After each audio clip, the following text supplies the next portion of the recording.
Y ya si te llega un florcito, güey,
Okay, ladies and gentlemen, we're about ready to start. Please turn off your cell phones, put them on vibrate. We appreciate that. Thank you. We're going to give you an update on the officer-involved shooting from over the weekend. Chief Moore is going to be addressing you. We're going to give you the information we have right now. We will not be able to do a whole lot in the way of question and answer afterwards. Ladies and gentlemen, Chief Moore. Good morning. I want to provide an update on the status of the Trader Joe investigation based on the round-the-clock work of our detectives from our Robbery Homicide Division, as well as our Force Investigation Division and Forensic Sciences Division, and in consultation with the Los Angeles District Attorney's Office. My remarks today are based on my preliminary understanding of the information we've gathered to this point, including forensic evidence, video surveillance footage, officer body-worn video, digital in-car video, and witnesses' statements thus far. There remains much more work to do in the coming weeks. However, I believe it's important at this stage to provide further details of the events of July 21st, as well as to release portions of the digital in-car video and body-worn recordings. On Saturday, July 21st at approximately 1:30 in the afternoon, Gene Atkins, 28 years of age, became involved in an argument with a 17-year-old female acquaintance and his 76-year-old grandmother, Mary Madison. During that argument at Mary Madison's residence in the 1600 block of East 32nd Street, Atkins shot his grandmother and a 17-year-old young woman. Atkins kidnapped the young woman and fled in his grandmother's Toyota Camry. Newton area detectives immediately began an investigation into the attempted murder of Mary Madison and the kidnapping of the young woman, identifying Gene Atkins as a suspect in those crimes. Just after 3 p.m., Hollywood uniform officers observed Atkins and Madison's Toyota Camry near Cahuenga Boulevard and Sunset Boulevard. When the officers attempted to stop Atkins, he fled and a vehicle pursuit ensued. Much of that vehicle pursuit was captured on the officers' digital in-car video and body-worn cameras. The investigation has identified that during the pursuit, Atkins fired his firearm through the back window of his vehicle at the pursuing officers. The officers continued in their efforts to stop Atkins and did not return fire during the vehicle pursuit. After pursuing the suspect for approximately 15 minutes, Atkins' vehicle crashed into a light pole in front of Trader Joe's Market in the 2900 block of Hyperion Avenue in the Silver Lake District. As Atkins exited his vehicle, witnesses reported they observed Atkins to shoot at the officers. The officers exited their vehicle and returned fire. Audio. I think you're going to have to plug it in. Where'd you guys lose it at? Okay. So let me start back at after 3 a.m. or 3 p.m. Just after 3 p.m., Hollywood uniform patrol officers observed Atkins in Madison's Toyota Camry near Cahuenga Boulevard and Sunset Boulevard. When the officers attempted to stop Atkins, he fled and a vehicle pursuit began. Much of that vehicle pursuit was captured on the officers' digital in-car video and body-worn cameras.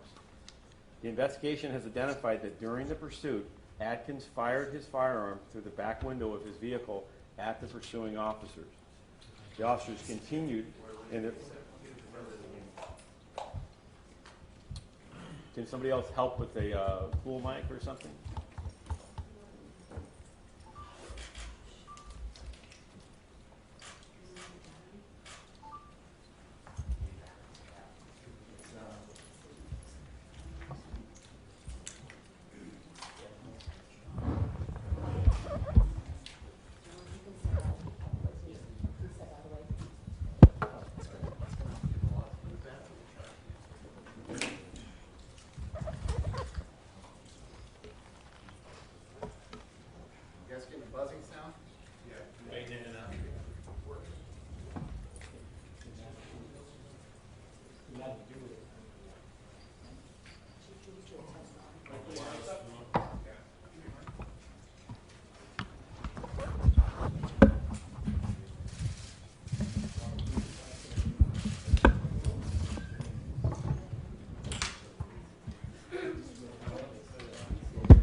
Sorry, guys.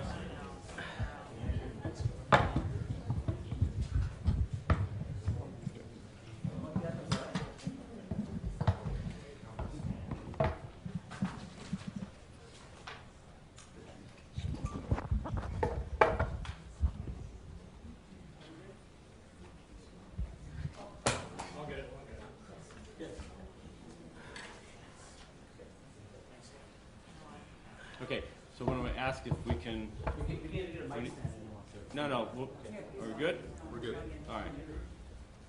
All right, so let me restart this. The investigation has identified that during the pursuit, Atkins fired his firearm through the back window of the vehicle at the pursuing officers. The officers did not return fire during the vehicle pursuit. After pursuing the suspect for approximately 15 minutes, Atkins' vehicle crashed into a light pole in front of the Trader Joe Market at the 2900 block of Hyperion Avenue in the Silver Lake District. As Atkins exited his vehicle, witnesses reported they observed Atkins to shoot at the officers. The officers exited their vehicle and returned fire as Atkins ran towards the entrance of Trader Joe's. Once inside, Atkins fired additional rounds at the responding officers. Additionally, officers surrounded the location, and resources from the Los Angeles Police Department's Special Weapons and Tactics Team responded in an effort to gain the release of individuals being held by Atkins inside Trader Joe's. Uniformed officers on scene conducted a rescue of the young woman who was located in the front passenger seat of the Toyota Camry. She was transported to a local hospital for treatment of a gunshot wound to her head by Atkins. Over the course of approximately 3 hours, several store employees and customers were able to escape from inside the store. Atkins also released others at various times. After 3 hours of negotiations, Gene Atkins surrendered to SWAT officers. Sadly, during this incident, 27-year-old Malaida Corrado, the assistant manager of Silver Lake Trader Joe's, was struck by gunfire and died as a result of her injury. From our investigation, we have discerned that when Gene Atkins' vehicle crashed into the light pole located outside the entrance of Trader Joe, individuals inside the market ran towards the front door. One of those individuals was Miss Corrado. At the same time, Atkins exited his vehicle and ran towards the store's entrance. As he did so, witness statements and physical evidence from the scene support that Atkins fired multiple rounds from a semi-automatic pistol at the officers. The two Los Angeles police officers who had been pursuing Atkins returned fire in defense of their lives and to protect Atkins from harming other individuals. During that exchange, Gene Atkins sustained a through-and-through gunshot wound to his left arm. I'm sorry to report that we've now determined through our forensic investigation that one of the officer's rounds struck Ms. Corrado as she was exiting the market and was in close proximity to Atkins. Ms. Corrado ran back into the store and collapsed behind the manager's desk. She was later carried out by others within the store. Officers moved up, and she was moved to a point of safety and treated by the Los Angeles Fire Department.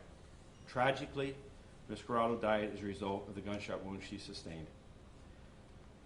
Mary Madison and the 17-year-old young woman who were shot by Atkins remain in critical condition, and both are recovering from their gunshot wounds. This morning, the Los Angeles District Attorney's Office filed more than 30 counts against Gene Atkins, including 1 count of murder, 6 counts of attempted murder, including 4 counts against attempted murder against a police officer, 13 counts of false imprisonment of hostages, and 1 count of felony evading. Bail is set at over $9 million. Today, Gene Atkins will be arraigned in Division 30 of the Los Angeles Superior Court. As Chief of Police, I am sorry for the loss. This tragic loss, not just to the Corrado family, to her father, brother, to the friends, to her work colleagues at Trader Joe's. This has been a devastating ordeal. On behalf of myself and the men and women of this department, I want to express my deepest condolences and sympathy to her family and to everyone who knew her. I know that it is every officer's worst nightmare to harm an innocent bystander during a violent engagement. I spoke with both these officers this morning. they're devastated. They were devastated in the immediate aftermath of this event that a person died in their efforts to stop Atkins. This is a heartbreaking reminder of the split-second decisions that officers must make every day, and it's also a sobering reminder of the destruction as a lone individual with a handgun can create. Gene Atkins' violent actions precipitated this incident when he shot his grandmother and young acquaintance during an argument. His violent behavior escalated as he shot at pursuing officers as they attempted to stop him and rescued a young woman that was inside his vehicle.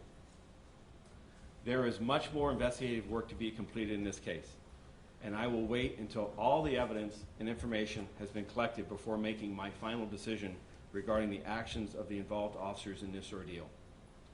However, from the information I've been provided to at this point, I believe my officers' actions were taken to defend themselves and in direct response to the deadly threat posed by Atkins, not just to his grandmother and to this 17-year-old woman. Not only that, and also the assault that he enacted against officers in pursuit by repeatedly firing at them. But as he exited that vehicle in a parking lot on a Saturday afternoon with a number of customers and store employees about and ran into a store filled with customers and employees, his dangerous and violent rampage continued. And those officers' actions to stop him and the split-second decisions they had to make, I recognize how they will forever go through their minds, debating whether that was what they had to do. But as chief of police, I believe it's what they needed to do in order to defend the people of Los Angeles and defend the people in that store and defend themselves. And I am truly sorry.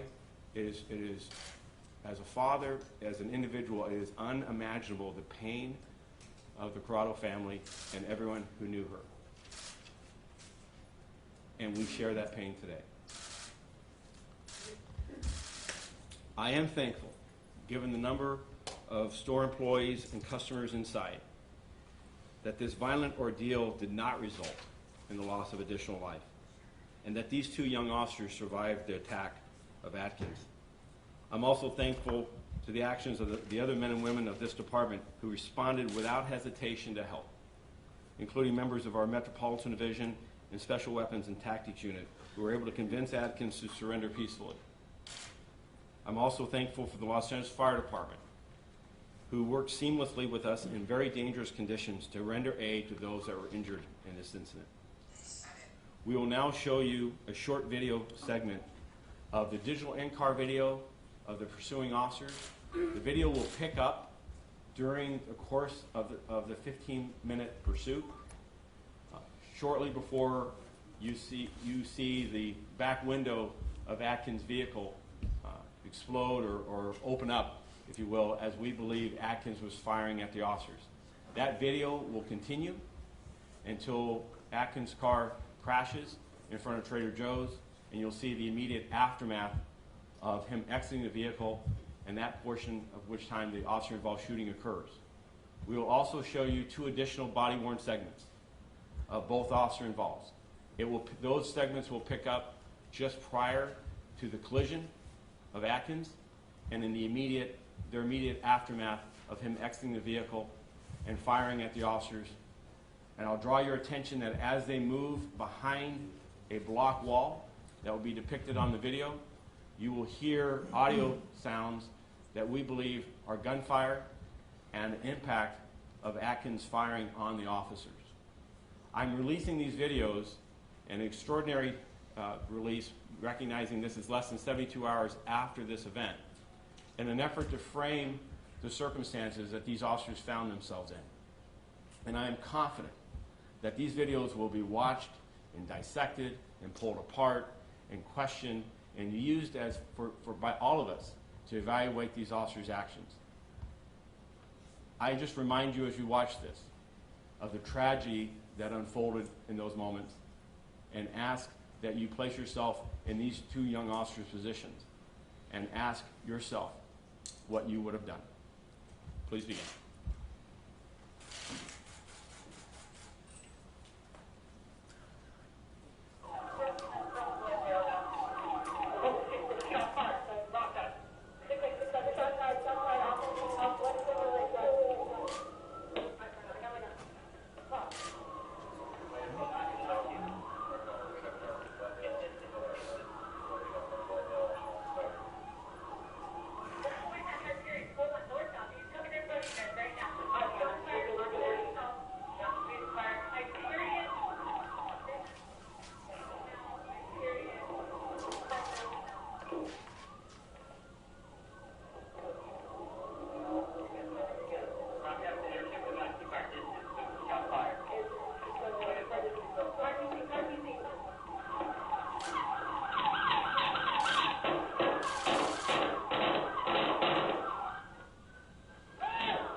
Shots fired. Rock gun. 686 shots fired. Shots fired. Also being held with Silver Lake Drive. Oh, shit. Fuck. Do not shoot. Get distant. We're getting distant.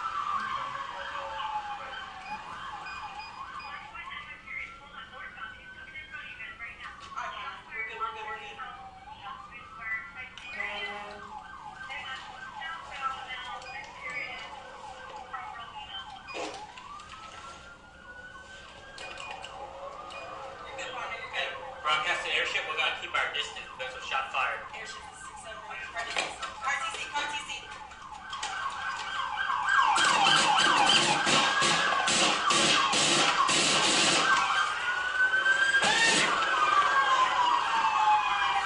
Hey, shot fired, get down!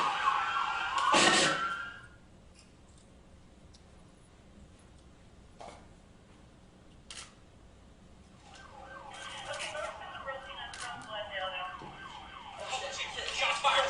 Rock gun. 6867. Shots fired. Shots fired. Also being held with Silver Lake Drive. I got my gun. Fuck. Get distant. Get distant.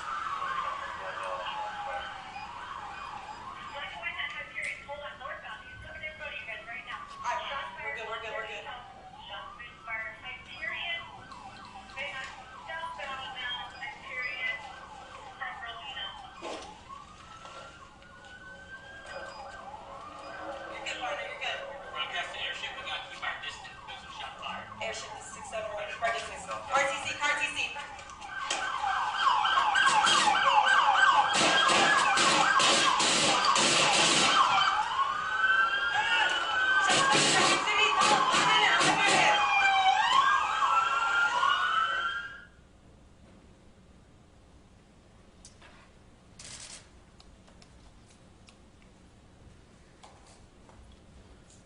Okay, so let me apologize. There's been an error in part of our folks, and you should have, we will release later this morning, a more complete version of that video which depicts the officers as they exit their vehicle. That moment that they exit the vehicle, that's where where the officer-involved shooting occurs. The video that I had directed that we released to you was to include a portion of their immediate actions after that. And that was to move behind a wall that is opposite the front door of Trader Joe's. And what happened with this, the investigation has learned to this point, by video evidence that is inside of Trader Joe's, is that the gunman ran into the store and moved towards the back and then came back towards the middle of the store behind a produce stand. And at that position, he then began firing rounds at the officers from inside the store out to officers out front. The body-worn video of both the involved officers record impacts that we believe are gunfire from Mr. Atkins striking the wall and a pole that was over there right behind them.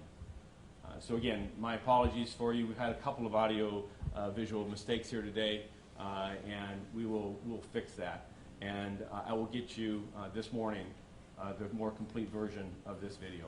And with that, what I'd like to do is take a couple brief questions, and I want to preface as we start these questions.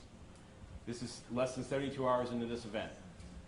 You will have a more complete and refined critical incident review within 45 days, as we have committed and as the Police Commission has committed to us release in each of these officer-involved shootings. So that will still be coming out. What you're seeing here today is a quick snapshot, and as you can see, not well rehearsed. When will we get the complete videos? As I said before, and let me repeat that one more time, you will have out the complete version, the more complete version of both body worns this morning within the hour. And Sir, just how to many times is clarify on what Corrado? we Let me do saw. this one here, and then we'll move here. Just Yes? to clarify on what we saw right there, the shots that we were hearing as, after the traffic collision, was that the shots being fired from the officers, or was that the shots coming towards them from the suspect? The evidence we have at this point is as Mr. Atkins exited his vehicle, that he fired 2 rounds at us. We have 2 casings outside of his vehicle towards the entrance of the market. And at the same time, or simultaneously, our officers fired back. Both officers fired individually back at Mr. Atkins. Any question on the tactics that were used with regard to that, given that where it was in the middle of a Saturday afternoon in a crowded parking lot, a crowded Trader Joe's, and Yes. engaging in that kind of gunfire? So those questions are all the questions that we have as well as the public does. However, recognizing those questions, those are the very issues that those officers were faced with. Was here was a gunman that had shot his grandmother 7 times, beat his 17-year-old woman. She sustained a gunshot wound to the head, kidnapped her, drug her to his grandmother's car, fled, and while officers attempted to stop him, he begins firing upon them multiple times. As he exits the vehicle, he continues in that assault, and he's continuing into an area where you'll see in video that will subsequently be released later that there are people in that, people milling about, if you will, going about a Saturday afternoon at a market trying to conduct a Saturday afternoon's business. He's running into that group, and he's running into a store that we later estimate to have at least 30 to 40 people inside that he then holds hostage.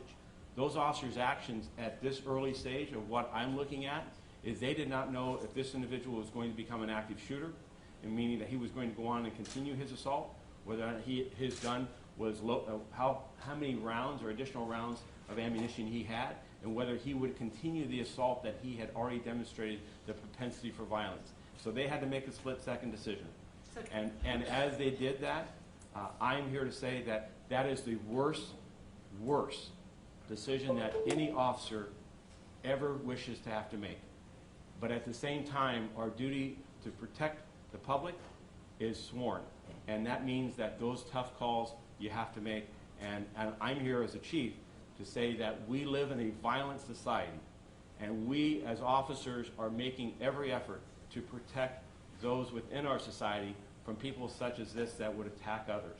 And in that work, it is not perfect. These are no-win situations that officers are thrust in. Yes? So Chief, 2 questions. How many times was Corrado hit? Corrado was hit 1 time. There was a through-and-through wound to her left arm that then moved into her body.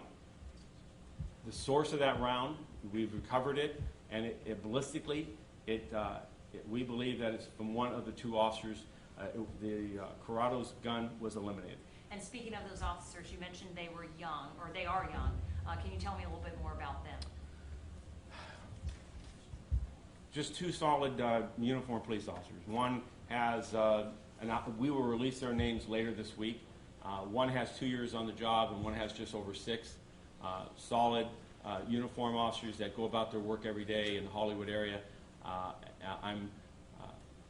And we're working with our psychologists and clergy and members of this organization to support them through this horrific ordeal. 2 last questions, please.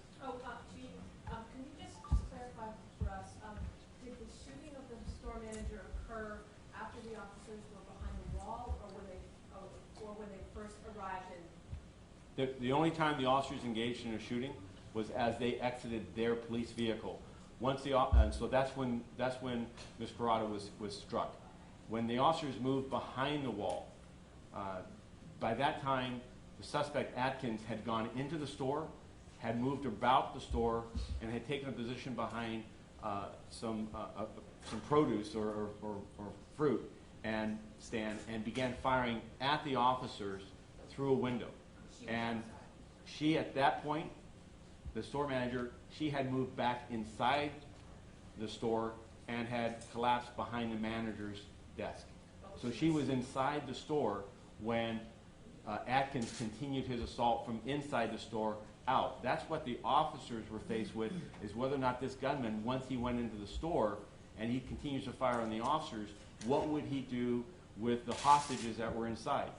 And as we spoke with him through crisis negotiation and efforts to obtain his release, he threatened to kill hostages. He threatened to kill people inside. But she was shot outside. She was shot as our investigation at this point, she is exiting the store as Atkins is going into the store. Final question. How many shots did the officers This one in the red is what I'm promising, and I'll come back to you and that'll be the last. Yes? Chief, you said that Atkins fired 2 rounds. Do we know how many rounds officers fired?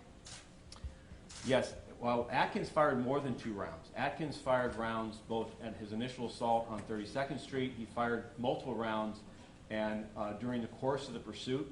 And then he fired rounds at the termination point of the pursuit as he exited the vehicles. And then once he was inside the store, he fired 3 additional rounds that we know of right now. And his gun, when it was recovered, had additional rounds inside of it. The officers fired a total of 8 rounds. And that's what our investigation leads us to believe. Last question, and then we'll end this. Thank you. Thank you. Chief, how long was it before the officers rescued this woman?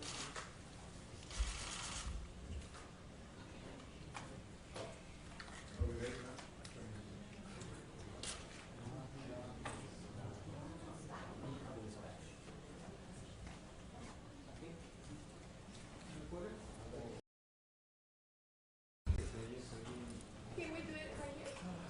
He wants to do it too, so can you bring your camera? Oh. Because the mic's not working. The mic's not working, so yeah. Okay. Because